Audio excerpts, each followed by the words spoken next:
I see extraordinary individuals who are ready to take control of their lives, their emotions, and their futures. So let's dive in. How do we stay calm and positive in a world that seems determined to test our patience and challenge our optimism?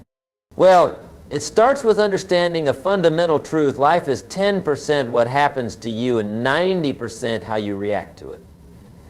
That's right, 90%. Imagine the power in that. It means that no matter what life throws at you, you have the ability to control the majority of the outcome just by controlling your reaction.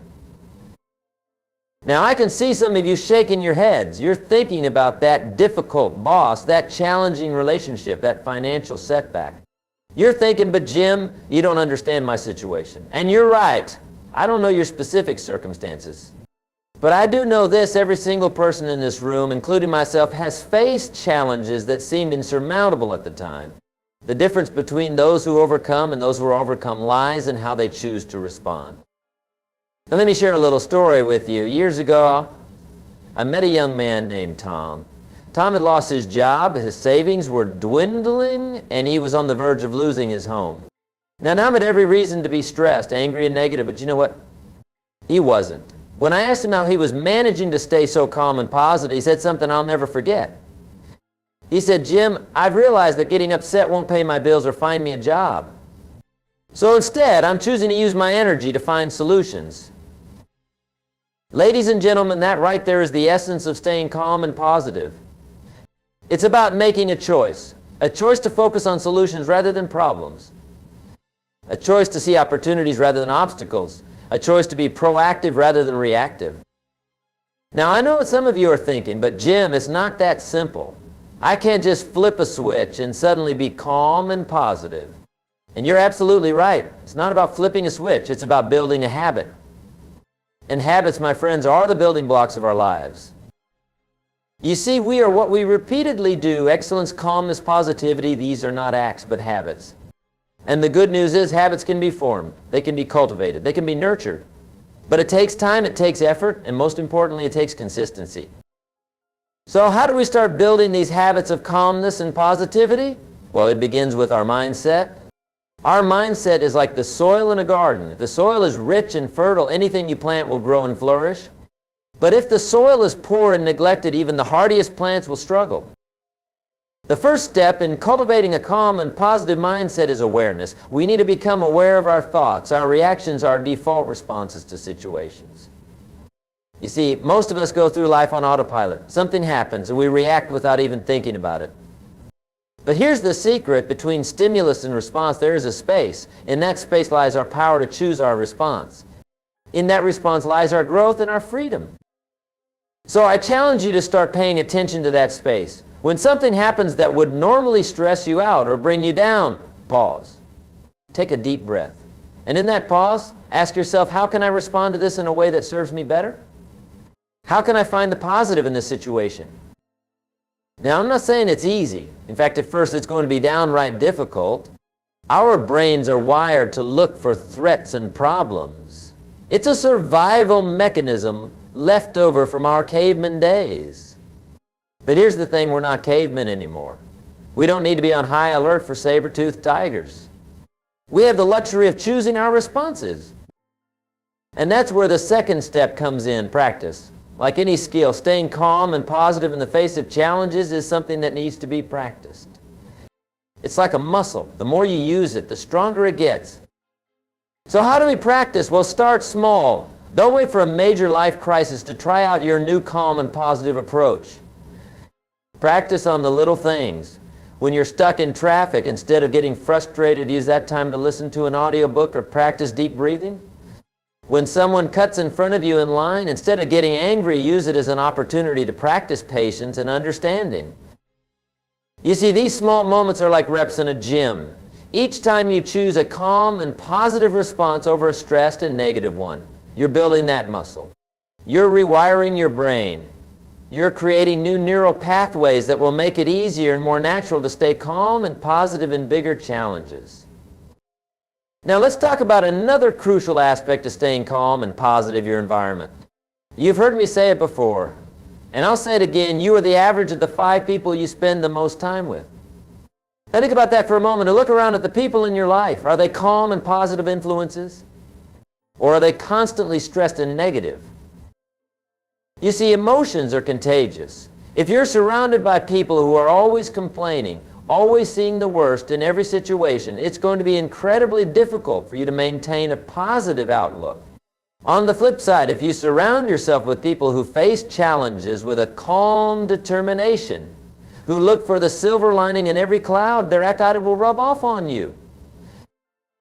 So I challenge you to take a good, hard look at your circle of influence. Are there people in your life who are dragging you down? Who will leave you feeling drained and negative after every interaction? It might be time to limit your exposure to these individuals. I'm not saying cut them out entirely. They might be family members or longtime friends. But you can choose to limit the time you spend with them or the weight you give to their opinions. And while you're at it, actively seek out positive influences. Find mentors who embody the calm and positive attitude you're striving for. Read books by authors who inspire you. Listen to podcasts that lift your spirits and challenge you to grow. Remember, what you feed your mind is just as important as what you feed your body. Now let's talk about another powerful tool for staying calm and positive: gratitude. You see, it's impossible to be stressed and grateful at the same time. It's like trying to breathe in and out simultaneously. You just can't do it. Gratitude has this magical ability to shift our focus from what's wrong in our lives to what's right. It's like adjusting the lens through which we view the world. And when we start focusing on the good, something remarkable happens. We start to see more good. But here's the catch. Gratitude, like calmness and positivity, is a practice. It's not something that just happens to us. It's something we need to consciously cultivate. And the best way to do that is to make it a daily habit. I recommend starting a gratitude journal. Every morning when you wake up or every night before you go to bed, write down 3 things you're grateful for. They don't have to be big things. Maybe you're grateful for the warm cup of coffee you had this morning, or the smile from a stranger on the street, or the fact that you have a roof over your head. At first it might feel forced. You might struggle to come up with 3 things. But stick with it, because here's what happens. The more you look for things to be grateful for, the more you'll find. Your brain will start to automatically scan for the positive in your life. And before you know it, you'll be seeing blessings and opportunities where before you only saw problems and obstacles. Now let's address something that often gets overlooked when we talk about staying calm and positive: physical health. You see, our minds and bodies are intimately connected. It's hard to feel calm and positive when you're running on 3 hours of sleep, subsisting on junk food, and never exercising. So if you're serious about cultivating a calm and positive outlook on life, you need to take care of your physical health. Get enough sleep. Eat a balanced diet. Exercise regularly. These aren't just good for your body, they're essential for your mental and emotional well-being. Let's start with sleep. When we're sleep deprived, everything seems more challenging. Our emotional resilience goes down, our stress levels go up, and it becomes much harder to maintain a positive outlook. So prioritize your sleep. Aim for 7 to 8 hours a night. Create a bedtime routine that helps you wind down. Turn off those screens an hour before bed. Your calm and positive self will thank you in the morning. Next, let's talk about diet. You've heard the saying, you are what you eat. Well, it's true not just for your body, but for your mind as well. A diet high in processed foods and sugar can lead to mood swings and increased stress. On the other hand, a diet rich in fruits, vegetables, lean proteins, and healthy fats can help stabilize your mood and increase your energy levels. And then there's exercise. Exercise isn't just about building muscles or losing weight. It's one of the most powerful stress busters we have. When you exercise, your body releases endorphins, those feel-good chemicals that boost your mood and reduce stress. Plus, exercise gives you a sense of accomplishment, which can do wonders for your overall positivity. Now, I know what some of you are thinking: Jim, I don't have time for all this. I'm too busy. And I get it. We're all busy. But here's the thing. You can't afford not to make time for these things. Because if you don't take care of your health, You won't have the energy or the resilience to stay calm and positive in the face of life's challenges. Remember, it's not about having time. It's about making time. We all have the same 24 hours in a day. It's how we choose to use those hours that makes the difference. Now let's talk about another powerful tool for staying calm and positive, mindfulness. Mindfulness is simply the practice of being fully present in the moment, without judgment.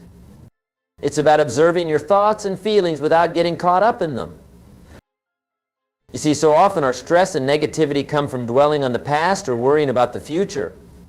We replay past mistakes in our minds, or we anxiously anticipate future challenges.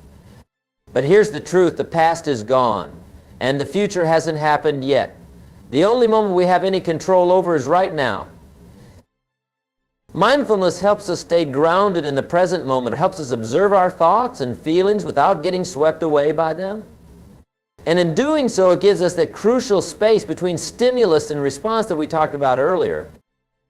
Now, you don't need to become a Zen master to practice mindfulness. You don't need to sit in lotus position for hours on end. Mindfulness can be as simple as taking a few deep breaths and focusing on the sensation of the air moving in and out of your lungs. It can be paying full attention to the taste and texture of your food as you eat. It can be really listening to the person you're talking to instead of planning what you're going to say next. Start small. Try to incorporate a few minutes of mindfulness into your day. Maybe when you first wake up in the morning, or during your lunch break, or right before you go to bed. As you get more comfortable with it, you can extend the practice. And before long, you'll find that this mindfulness starts to seep into other areas of your life, helping you stay calm and centered even in challenging situations. Now let's address something that often gets in the way of our calm and positive outlook, our tendency to compare ourselves to others. In this age of social media, it's easier than ever to fall into the comparison trap. We see carefully curated highlights of other people's lives and compare them to our behind-the-scenes reality. But here's the truth: comparison is the thief of joy. When we constantly measure ourselves against others, we're setting ourselves up for stress and negativity. Because there will always be someone who seems to be doing better than us in some area of life. So, how do we break free from this comparison trap? Well, it starts with recognizing that everyone's journey is unique. Your path is your path. It's not meant to look like anyone else's. Instead of comparing yourself to others, compare yourself to who you were yesterday. Are you growing? Are you learning? Are you becoming a better version of yourself? That's what really matters. And while we're on the subject of social media, let's talk about the importance of digital detox. The constant barrage of information, opinions, and notifications can be a major source of stress and negativity in our lives. It can keep us in a state of constant reactivity, always on edge, always waiting for the next ping or buzz. So I challenge you to regularly unplug. Set aside times when you turn off your phone, close your laptop, and just be present in the real world. Maybe it's for an hour each evening or for a full day each week. Use this time to connect with loved ones, to pursue a hobby, to spend time in nature, or simply to sit in quiet reflection. You'll be amazed at how much calmer and more positive you feel when you're not constantly tethered to your devices. Now let's talk about the power of purpose. You see, it's much easier to stay calm and positive when you have a clear sense of purpose in your life. When you know why you're doing what you're doing, when you have a goal that excites you, it becomes easier to weather the storms of life. Think about it. When you're working towards something meaningful, the daily stresses and annoyances of life don't seem as significant. They become stepping stones rather than stumbling blocks. So I encourage you to take some time to reflect on your purpose. What gets you excited? What would you do even if you weren't paid for it? What kind of impact do you want to have on the world? These are big questions, and you don't need to have all the answers right away. But start thinking about them. Start exploring, because when you align your life with your purpose, staying calm and positive becomes so much easier. Now let's address something that often gets in the way of our calm and positive outlook, our tendency to worry. Mark Twain once said, "I've had a lot of worries in my life, most of which never happened." And isn't that the truth? We spend so much time and energy worrying about things that may never come to pass. But here's the thing, worry is like a rocking chair. It gives you something to do, but it doesn't get you anywhere. In fact, excessive worry can be paralyzing. It can prevent us from taking action and moving forward in our lives.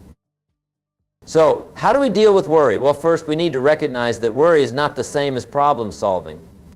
Worry is repetitive, negative thinking that doesn't lead to solutions. Problem solving, on the other hand, is proactive and solution focused. When you find yourself worrying, try this exercise. Write down what you're worried about. Then ask yourself, is there anything I can do about this right now? If the answer is yes, then do it. Take action. If the answer is no, then go. Worrying about something you can't control won't change the outcome. It will only rob you of your peace in the present moment. Another powerful tool for staying calm and positive is the practice of reframing. Reframing is the art of looking at a situation from a different perspective. It's about finding the opportunity in the obstacle, the lesson in the setback. For example, let's say you lose your job. That's a challenging situation, no doubt. But instead of seeing it as a disaster, you could reframe it as an opportunity. An opportunity to reassess your career path, an opportunity to develop new skills, an opportunity to start that business you've always dreamed of. Reframing doesn't change the facts of the situation, but it changes how we perceive those facts. And remember, perception is reality. When we change how we see things, the things we see change. Now let's talk about the importance of self-care in maintaining a calm and positive outlook. In our busy lives, it's easy to put ourselves last. We take care of our work responsibilities, our family obligations, our social commitments. And if there's any time left over, maybe we'll do something for ourselves. But here's the truth. You can't pour from an empty cup. If you don't take care of yourself, you won't have the energy or the emotional resources to stay calm and positive, let alone take care of others or pursue your goals. Self-care isn't selfishness necessary. It's about recharging your batteries so you can show up as the best version of yourself in all areas of your life. So what does self-care look like? Well, it's different for everyone. For some, it might be taking a long bath at the end of a stressful day. For others, it might be going for a run or practicing yoga. It might be reading a book, painting, gardening, or simply sitting in quiet meditation.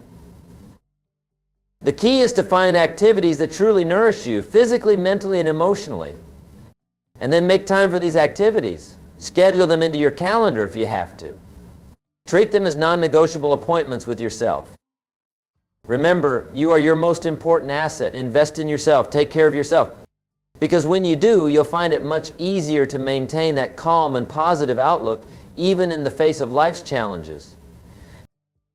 Now, let's address something that often gets in the way of our calmness and positivity, our tendency to take things personally.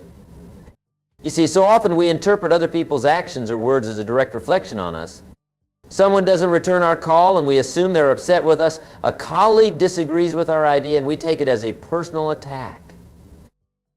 But here's the truth, most of the time it's not about you. People's actions or words are a reflection of their own thoughts, feelings, and circumstances. When we take things personally, we're putting ourselves at the center of a story that isn't really about us. So the next time you find yourself taking something personally, pause. Take a step back. Ask yourself, is there another way to interpret this situation? Maybe that person who didn't return your call is just overwhelmed with their own responsibilities. Maybe that colleague who disagreed with your idea is just passionate about their own perspective. By not taking things personally, we free ourselves from unnecessary stress and negativity. We maintain our calm and our positivity regardless of how others behave. Let's talk about another powerful tool for staying calm and positive, the practice of forgiveness. Now, I'm not talking about excusing bad behavior or allowing yourself to be mistreated. I'm talking about releasing the grip that anger and resentment can have on your life. You see, holding on to anger is like drinking poison and expecting the other person to die. It doesn't hurt them, it hurts you. It robs you of your peace, your joy, your ability to stay calm and positive. Forgiveness is not about the other person. It's about freeing yourself. It's about choosing your own peace and happiness over the need to be right or to see justice served.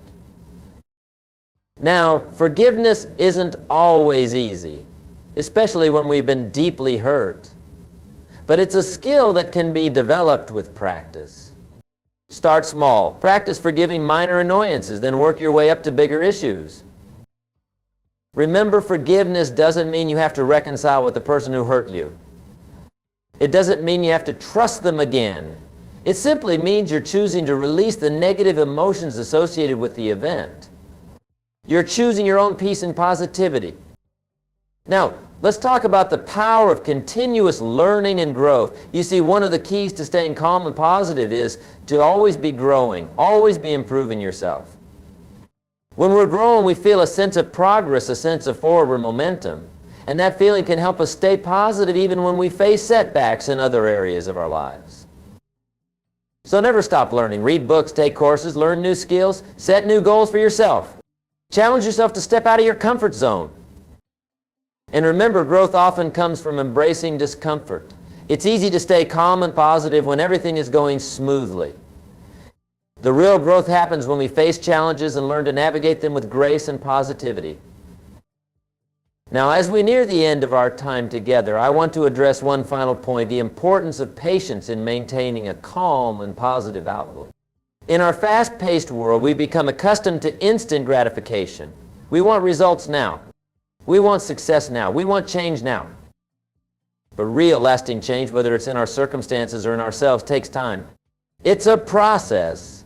And if we don't understand this, if we don't cultivate patience, we can easily become frustrated and discouraged when things don't change as quickly as we'd like.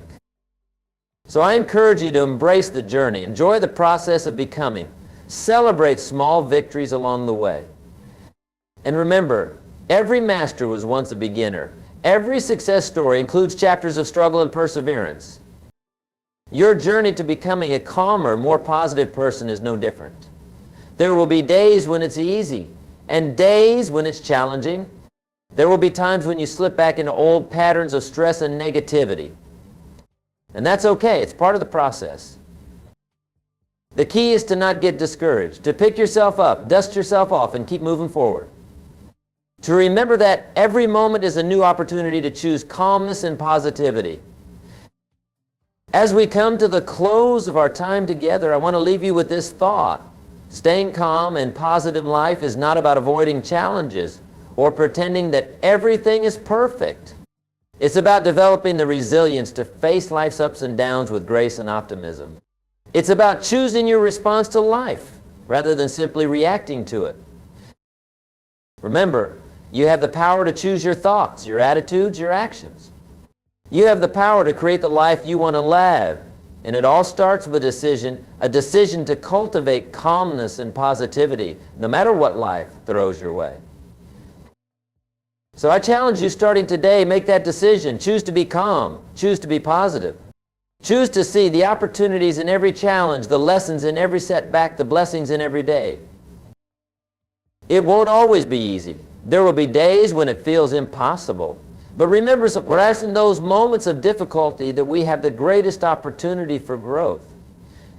It's in those moments that we can prove to ourselves just how strong, how resilient, how positive we can be. And as you embark on this journey, remember that you're not alone. Surround yourself with people who support your growth. Seek out mentors and role models who embody the calm and positive attitude you're striving for. And most importantly, be patient and kind with yourself. This is a lifelong journey, not a destination. You have everything you need within you to live a calm and positive life. The power is yours. The choice is yours. And I believe in you. I believe in your ability to transform your life, one thought, one choice, one moment at a time. So go forth from here with renewed determination. Embrace the challenges that come your way, knowing that they are opportunities for growth. Celebrate your victories, no matter how small. Practice gratitude every day. Take care of your physical and mental health. Surround yourself with positive influences. Never stop learning and growing. And above all, remember this. Life is precious. It's a gift. Don't waste a single moment of it on stress and negativity that you have the power to change. Choose calmness. Choose positivity. Choose to live your best life.